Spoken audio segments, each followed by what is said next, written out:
Shalom, meus jovens, voltamos com a graça de Deus para mais uma manhã de estudo, para mais uma manhã de reflexão. Desejo que o amor do Pai, que a comunhão do Espírito Santo esteja com cada um de vocês, que vocês possam ter um dia de muita alegria, muita felicidade, amor e paz. Meus jovens, sejam todos bem-vindos a mais um momento de estudo e hoje nós vamos filosofar, vamos discutir um pouco aí sobre a nossa segunda aula do nosso volume 3, tá? Então, na aula passada aí, nós discutimos, não é, sobre a questão das nossas mudanças, não é, existenciais da adolescência. Nós vimos lá o conceito de adolescência, que segundo, né, a Organização, né, Mundial da Saúde, a OMS, diz que se inicia lá pelos 10 anos e vai até os 19 anos, né? Vimos que é uma faixa etária da nossa vida de grandes questionamentos, grandes transformações, não é? Internas e externas. E discutimos também, não é, que é uma faixa etária onde nós vamos alcançando maior liberdade, junto com essa maior liberdade também se espera as maiores, não é, responsabilidade. Então, vimos naquela aula que as questões filosóficas, elas estão, não é, muito mais próximo de nós do que o que nós possamos imaginar. Então, tudo aquilo que nos circunda, né, tudo aquilo que faz parte da nossa vida e da nossa existência, nós podemos pensar, nós podemos filosofar, podemos discutir. Foi isso? Então, hoje nós vamos trabalhar a nossa temática da nossa aula de hoje a partir da nossa página 5 e da nossa página 6. Então, o nosso tema da nossa aula de hoje é olhar sobre o corpo. Tá? Então, na aula passada, nós já tinha mencionado que uma das transformações, não é, da existência do adolescente é as transformações visíveis, né? As transformações corporais, não é, que se manifesta, que se apresenta diante da sociedade, se apresenta para o outro, não é? Então, hoje nós vamos fazer aí um olhar filosófico sobre o nosso corpo, não é, gente? Afinal de contas, não existe vida sem corpo, né? E o corpo, ele é fundamental para que nós possamos discutir e pensar essa temática da existência humana, não é? E discutir e pensar sobre os nossos atos. O nosso corpo, nós vamos discutir muito, falar muito desse livro sobre ele. Podemos até dizer que o nosso corpo é o maior objeto de estudo desse nosso volume 3, ok? Então, vamos fazer aí a leitura do nosso primeiro texto de hoje para discutirmos mais aprofundado sobre esse tema. Nosso corpo é formado por milhões de células. Estas, por sua vez, são constituídas por substâncias químicas, também encontradas em outros elementos da natureza, em plantas, em animais, em rochas, no mar, na chuva e no vento. O corpo constitui a nossa porção visível, por meio da qual os outros nos percebem, conhecem e reconhecem. É fundamental para nos mantermos vivos, em contato com o mundo e com os outros. Trata-se ainda de um instrumento para percebermos a nós mesmos por meio do uso dos sentidos. Nosso corpo exerce funções vitais como respirar ou digerir alimentos. Além disso, ele se encarrega de funções expressivas e comunicativas, revelando aos outros o que se passa em nossa porção invisível,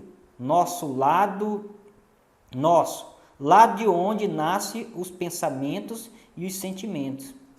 Ele faz isso por meio de recursos como a voz, cujos tons se modificam de acordo com as emoções. Os gestos e os movimentos, os silêncios, os risos e os choros, as posturas e as expressões faciais. Outros sinais são o suor abundante, a tremedeira e o avermelhar do rosto, que não conseguimos evitar em certas ocasiões. Por outro lado, sempre encontramos aqueles que reclamam de não conseguir expor claramente seus sentimentos e suas ideias, ou que procuram escondê-los, fazendo do corpo uma barreira ou até mesmo um disfarce. Essas pessoas tentam controlar suas atitudes, falar com voz firmes quando se sentem inseguras, sorrir quando têm raiva, mostrar-se indiferentes quando estão com vontade de chorar e etc. Mesmo assim, podem ser traídos pelo corpo, que deixa transparecer alguns sinais do que realmente se passa com elas. Isso demonstra que entre o corpo, o agir, o sentir, o observar e investir, para serem observadas e investigadas. Diante de tudo isso, é natural que a filosofia se sinta curiosos, que filósofos se sintam curiosos a respeito do corpo, não é mesmo? A seguir você conhecerá a ideia de um pensador sobre esse tema tão intrigante. Meus filhos, então, o nosso corpo, não é? Ele é fundamental para que nós venhamos, não é, nos mostrar, não é?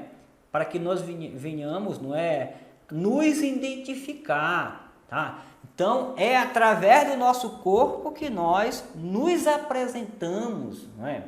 É através do nosso corpo que que os outros nos conhecem, não é? É através do seu corpo que nós o conhecemos, não é?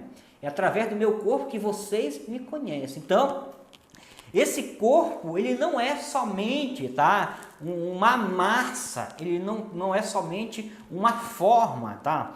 Então, esse corpo, ele é uma fusão, ele é um emaranhado, não é, de relações, sentimentos, emoções, pensamentos, não é?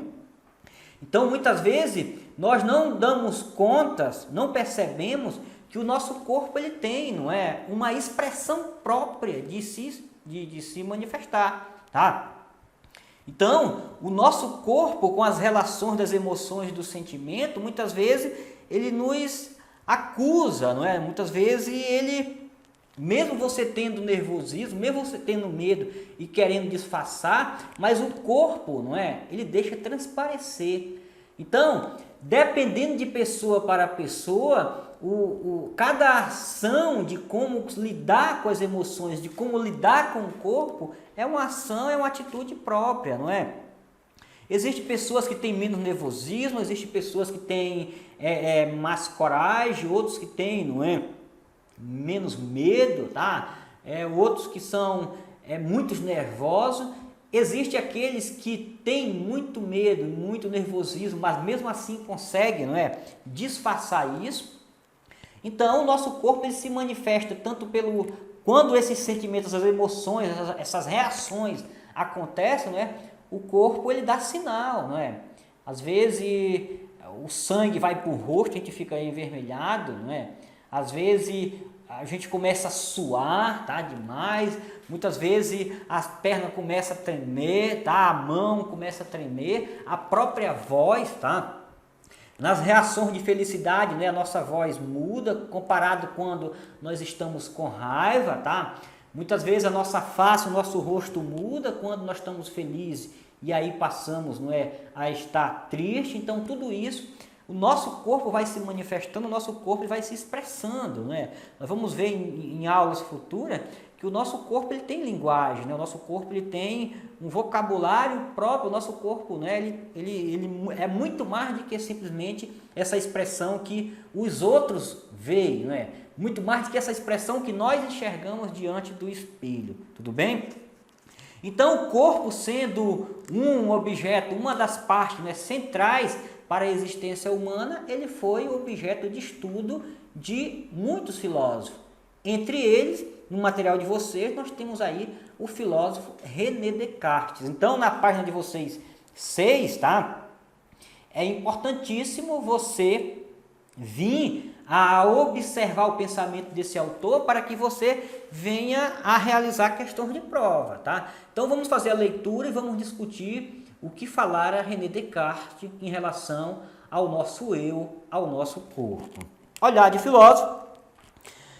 No século XVI, o filósofo francês René Descartes, no século XVII, o filósofo francês René Descartes procurava compreender a natureza humana. Nessa busca reflexiva, ele concluiu que somos formados por duas substâncias distintas, mas que se relacionam uma com a outra. A primeira, a consciência ou a alma responsável pelos pensamentos e os sentimentos, e a matéria ou corpo responsável pelas sensações. A fim de explicar sua visão sobre o corpo, Descartes o comparou a uma máquina capaz de funcionar por si mesma. Afinal, assim como os ponteiros de um relógio se movem marcando as horas sem ter de se pensar para isso, o corpo humano executa inúmeras funções sem recorrer ao pensamento. É o que ocorre, por exemplo, com a respiração, a digestão, a circulação sanguínea, o crescimento e a cicatrização. Descartes viveu em um período de grande desenvolvimento científico e tecnológico. Esse contexto que se ampliou até o século seguinte, culminando com a Revolução Industrial, nos ajuda a entender a opção do filósofo pela máquina para representar o corpo e o seu funcionamento. Porém, na atualidade, muitos discordam dessa comparação. A razão é que afirmam que o corpo tem sensações e o que ele se relaciona muito diretamente com as nossas emoções e nossos pensamentos, aspecto que não existe nas máquinas e, por isso, não afeta o funcionamento delas. Por outro lado, critica-se o fato de que, além de ser compreendido como máquina o corpo das pessoas, também passou a ser tratado e explorado dessa forma. Por exemplo, em sociedades voltadas para o lucro, a qualquer custo, o corpo se desgasta pela pressão para produzir e consumir sempre mais. Além disso, espera-se que ele seja cada vez mais belo e perfeito. Por esse motivo, muitas pessoas exageram nos exercícios físicos, nas dietas para emagrecer e em cosméticos e tratamentos, a fim de evitar o envelhecimento natural. E até mesmo em cirurgia para adequar seus corpos aos padrões impostos pela mídia. Desde a Revolução Industrial do século XVIII, muitas máquinas foram criadas com base em comportamentos humanos para realizar automaticamente ações que antes exigiam grandes quantidades de tempo e esforço. Imaginava-se que assim elas poderiam libertar o corpo, executando em seu lugar as tarefas mais pesadas e repetitivas. No entanto, muitos consideram que elas o aprisionaram ainda mais, pois espera-se hoje que as pessoas sigam o mesmo ritmo frenético e sem descanso que caracteriza a ação das máquinas. Então aí vocês têm a frase que resume o pensamento desse autor, não é? O corpo é um automotor, ou seja, uma máquina que funciona por si mesmo. Meus filhos, o pensamento desse filósofo ele é fundamental a você estudar, a você a refletir e a pensar de uma forma filosófica. Por quê? Primeiro você tem que identificar que o René Descartes ele começa a pensar o ser humano de uma forma dual, não é isso? O que significa isso? Que o ser humano ele é formado por duas dimensões. Uma dimensão material, que é o corpo, né? E uma dimensão imaterial, que é a alma. Então, segundo ele, cada uma dessas duas substâncias, não é? Elas têm a sua função. Então, a alma ela tem a função, não é? Responsável pelos pensamentos, os sentimentos. E já o nosso corpo, a nossa matéria, ele é responsável pelas nossas sensações. Então, é lógico que o René Descartes, por ele ser um racionalista ele vai priorizar a parte do nosso corpo voltada para o nosso pensamento, né? Para os nossos sentimentos, ou seja, para a nossa alma, para a nossa razão. Então, quem é o ser humano, o que é o corpo humano para René Descartes? O corpo humano, para esse filósofo, ele vai dizer que é uma máquina, tá? Porque, segundo ele, uma máquina ela faz a sua função sem pensar, sem se preocupar no que está fazendo. Ele cita aí o relógio, né?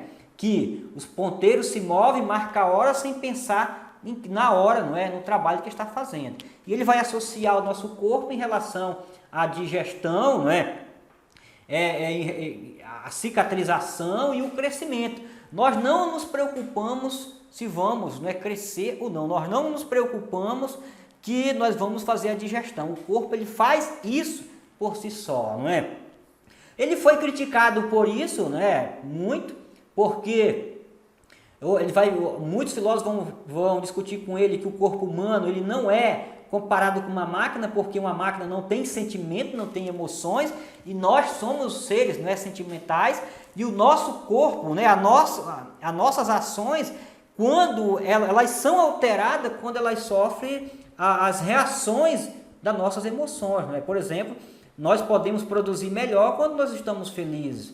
Nós podemos, não ter tanta produção, não ter tanto êxito quando nós estamos infelizes, quando nós estamos tristes, né? As máquinas não sofrem reações emotivas, né, como nós. Contudo, não valeria a pena comparar a máquina com o ser humano. Do outro lado, gente, nós temos que compreender a influência onde ele estava, na influência aí do auge, do período industrial, onde a máquina, substituiu os seres humanos. Mas nós temos que também pensar que o pensamento desse filósofo, ele influenciou muito, a ciência a produzir certas máquinas que têm a comparação com a nossa ação humana. Nós não podemos ser comparados a uma máquina.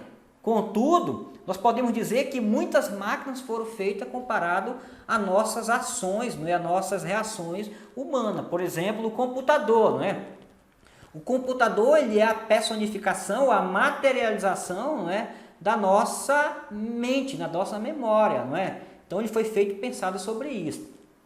Do outro lado, acreditava-se que com o surgimento de muitas máquinas, o ser humano iria se libertar, mas não aconteceu isso.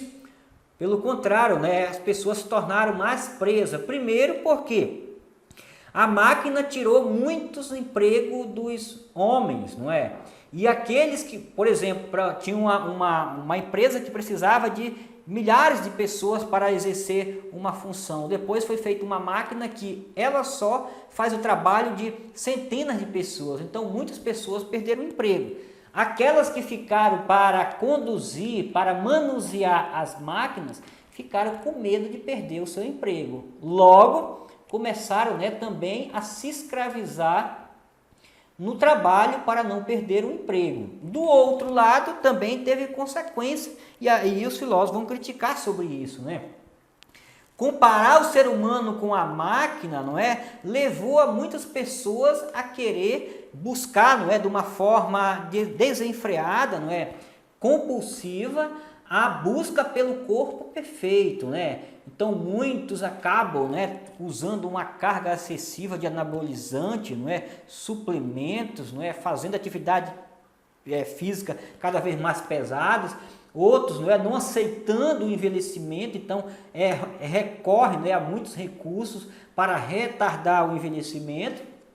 E do outro lado também existem as pessoas que, não se contentando com o corpo que tem, acaba também buscando através da ciência aperfeiçoar esse corpo, fazendo cirurgias plásticas, reduzindo o abdômen, tirando costela, então botando botox. Então nessa situação a mídia, justamente nesse pensamento acaba influenciando muito as pessoas. Então aqui é o pensamento desse autor em relação a esse tema tão importante a ser discutido, que é o nosso ser, o nosso eu, o nosso corpo, ok? Beijo no coração de todos, fique com Deus e até a próxima. Shalom!